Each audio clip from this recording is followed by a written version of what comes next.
Welcome back to the Clemson Insiders. This is Will Vandervoort, and sitting to my left is Coach Brad Brownell as we talk a little bit Clemson men's basketball and kind of give you a little primer for the season. The Tigers will start a little bit earlier this year in ACC play. We're going to talk about that too, Coach, as that's kind of a different thing this year now as you go to the new 20-game schedule. But first of all, I want to say, first of all, congrats on what you guys did out in Italy, and then also, you know, what's the feel now with this basketball team now that you've got game film on them and you can watch them? Well, it's been good. Certainly a tremendous amount of positive momentum from the play. Great enthusiasm from our fans. Wonderful letters and emails and support from a lot of folks who got behind our guys. And I think there's certainly a lot of uncertainty heading into this season. We have 7 new players. We have some guys that were sitting out. It's one of those years where you have roster turnover. And, there's some excitement that comes with that. There's obviously a little bit of fear when you're starting over again with a group, but it's been very good for us. We've talked at length at times about the leadership that is necessary, and Amir Sims really helping with that, to have the experience of going to Italy and playing and putting a little bit of your system in and trying to begin to understand how you want to do some things, and then being able to get some film, game film of players playing and being able to coach off the film. I think that will really help our team in the fall.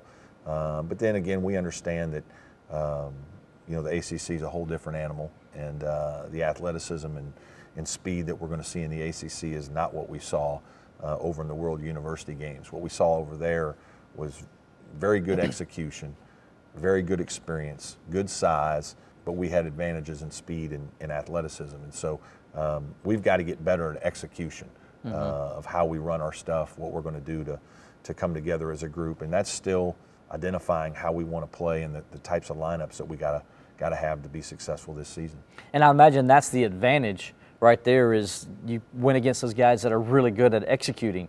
And so you guys know you got the speed, so if you can get that execution down, then maybe we're looking at something a little different. I mean, that's got to give you an edge going into the season. Well, we hope so. We still have a lot of, unanswered questions. Obviously, we've got injured players. We've got appeals with the NCAA that we're waiting to hear back from. And so we need a lot of things to break in our favor to give us the kind of depth that we need to be successful. Obviously, that was one of our advantages in Italy. Even though we didn't have Clyde Trapp and Jonathan Bear, we did have 11 other guys that were able to rotate, and that really helped us and gave me some more options in terms of lineups and changing things versus the teams that we played.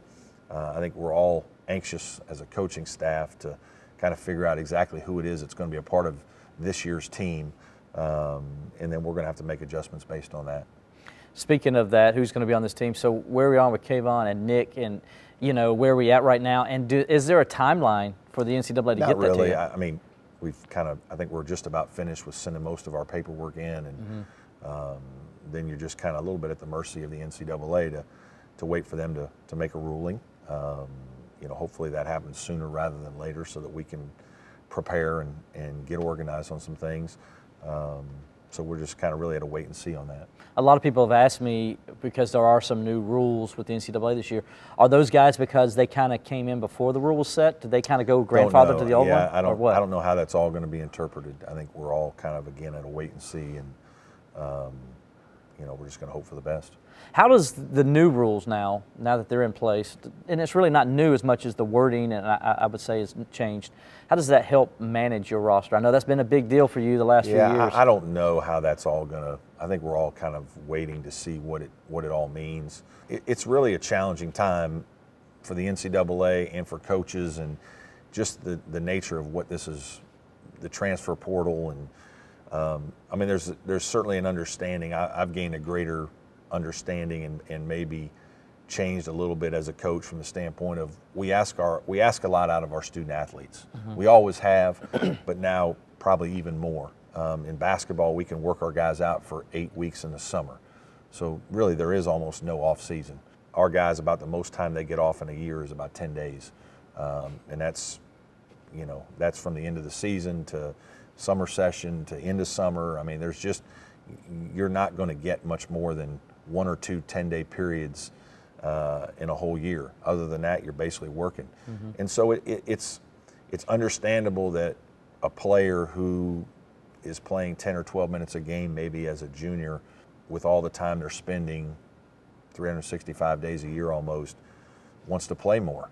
And so I think that's part of why kids are leaving more. Gone are the days when in the summer the kids didn't have to work out and the summers were kind of theirs. It's a year-round commitment. And I think the expectation out of players is that if I'm going to give you that kind of commitment, my role needs to be higher. Now what's harder is sometimes people come in with that expectation as freshmen. And, there's no way for you to always have everybody on your team probably playing as much as they would all like. Especially in basketball. There just aren't enough minutes. Yeah. You can do a deal where you write up, hey, guess how many minutes you want to play, and then do the same thing for your teammates. It's gonna be over 200, which is what you're allowed in 5 basketball players out on the court. So it's a challenge. It's not unique to basketball. The transfer portal has become a big thing that everybody knows about. But there is a little bit more of an understanding for me as a coach that, hey, we are asking a lot of these student athletes, they only get this experience once, and so there are going to be some that feel like another place may offer them an opportunity to play a little bit more.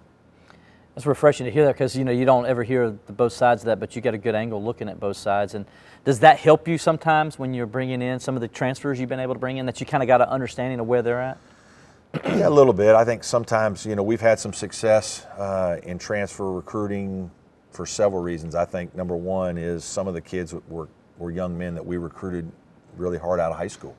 Tevin Mack, Shelton Mitchell, 2 guys specifically that we put a lot of time in and didn't get them the first time. And then when it's time for a change, they're naturally comfortable with us, and the transition seems easy and smooth, and hopefully it works out. There's some other transfer scenarios where I think kids, when you transfer, it's more about, I don't want to say you're looking for more of what's right, but like playing time, fit, relationship, sometimes that becomes more important than bells and whistles, tradition, some of the other things that can cloud a recruitment that maybe aren't quite as important when you actually get there and day to day you're working. Maybe sometimes too, some of the transfer kids I think have been told one thing in their recruitment, and then they get to the place and it's not like they were recruited. Now they want to go somewhere where it's a little more real and the conversations are real. And so I think we've had some success with that, and certainly the fact that we've had transfer players come here and play well and be successful, all those things kind of help us. Speaking of transfers, we'll start off where's Jonathan at with his towards ACL in May? Where's he at in his rehab? And do you guys expect him to maybe be back at some point this season? Yeah, we do. He seems to be ahead of schedule on his rehab. He's done really well. There's still a long way to go. He's only about 2 months in, but he's really attacked it the right way. I feel really bad for Jonathan Baer because he sat out all of last season, worked to get his weight up, worked to improve his skill, and then in the second real team practice for what would be the upcoming season, tears his ACL, and now it's all that goes with that emotionally. That's hard. So now he's, we were kind of pointing to him that, hey, just think you're not a normal transfer in that you're going to sit out a season, but you're going to get to go to Italy and play, and so you're going to get to kind of get the reward of being right back in it, and then that was kind of taken away from him. And so, he's a pretty strong kid, mentally mature. He's a little bit older, and we're optimistic that he's going to continue to do what he needs to do to get himself back, hopefully, maybe even as early as the beginning of January.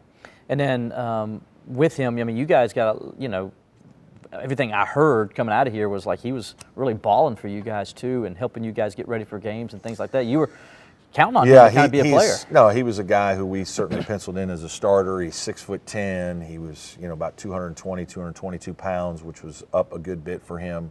And he's just extremely long and athletic, and blocks shots, run the floor, handles the ball well. He's a different kind of player. We don't have a lot of 6'10" guys down there that have his length and athleticism. Not many people do. And so he was a different kind of guy. And I think the versatility that he brings is something that's exciting for our team and for our coaching staff to be able to make changes, do some different things. We had ideas of some different things we wanted to do defensively.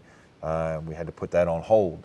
I think as much as anything, we all got to be careful because we got to understand that when Jonathan does become available to start practicing and competing, he will have not played for the better part of a year, and then the mental aspect, the mental challenge of coming back off of a major injury. So we just got to be a little bit mindful of that and patient with him. But certainly we're going to be super excited about getting him in our lineup. He's a different kind of player and certainly incredibly talented athlete.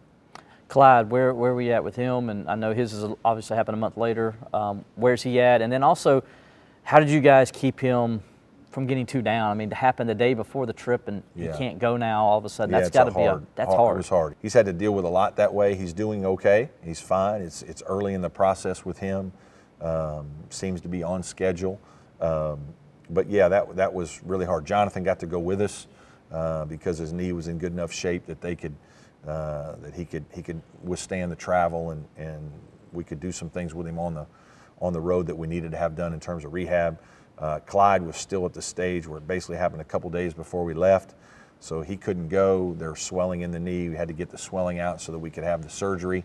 The surgery didn't happen until we just got back, maybe third week of July, and so he's still early in the process. There's no question that the challenge of him not being able to go when here he is, a guy who's prepared his whole off season, like, hey, it's gonna be my team with Amir Sims. We're gonna be the two leaders, probable starters and guys that are ready to really take the next step in their careers. And then you're just about ready to go make it happen on a trip to Italy, and you tear your ACL, and now you got to start over. And so again, there's a lot of hurdles ahead of Clyde right now. He's a very bright young man, though. He's a pretty competitive guy, and we're certainly hoping for the best, and we're going to do what we think is in the best interest of Clyde in terms of a decision for this year as we kind of approach it later in the season. Okay, so right now with him, he's going to be up in the air on whether he plays this season or not. Okay. And then, Coach, I know you talked about Amir and we talked about John out there. What's some other guys that you're going to have this year that you think did pretty good out there, took another step, and what do they got to do next to get ready for this upcoming season? Well, Tevin Mack, grad transfer from Alabama, who's out of Columbia, a young man we've known a long time, and I thought he showed very good signs of playing with confidence and experience, that older player that we desperately needed, especially with the injury to the other two players. He's just been in big games. He's been in the wars. He can make some shots. He can drive the ball to the basket. He's got a big physical body. There's no question he's going to be an important part of this team and a guy that we are going to count on to score for us. I mean, at the end of the day, we lost a lot of points with Marquise Reed and Elijah Thomas and Shelton Mitchell, and we're going to need somebody to score. And I think he's wired to do that. And I thought he played pretty well for a guy that only practiced about 6 or 7 times before we left. So we're really optimistic that he's going to take a big step, having played with us in Italy, and as we get into the season, he'll be ready to go. Curran Scott is another guy that's another grad transfer, and Curran's just kind of one of those guards from Tulsa that 6'3" or 6'4", and good, strong body, 205 pounds, and again, been through the wars of some high major type basketball games, and versatility to play a couple different positions, good toughness. He's a guy that we're going to need to be able to do some things in terms of stability and poise and just kind of help the younger guys on our team acclimate to what it means to play this kind of basketball.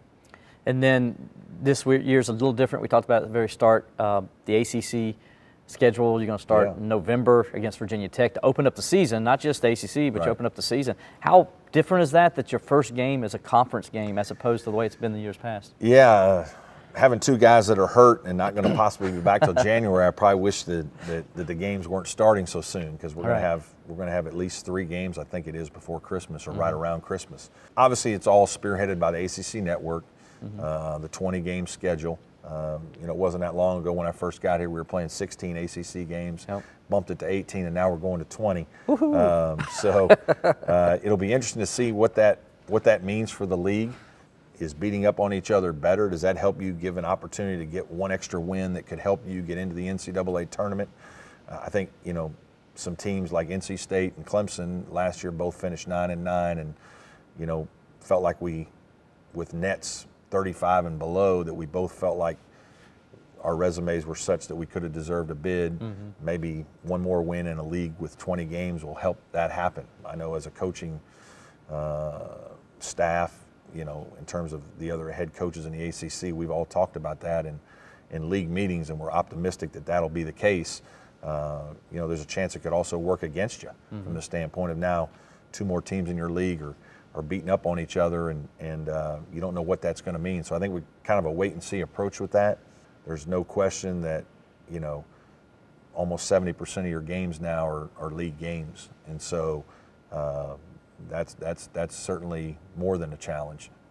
Combine that with, a game against South Carolina, an ACC Big Ten Challenge, an MTE, a tournament somewhere where you're going to play other high majors, and you got your hands full. But, we're excited about it.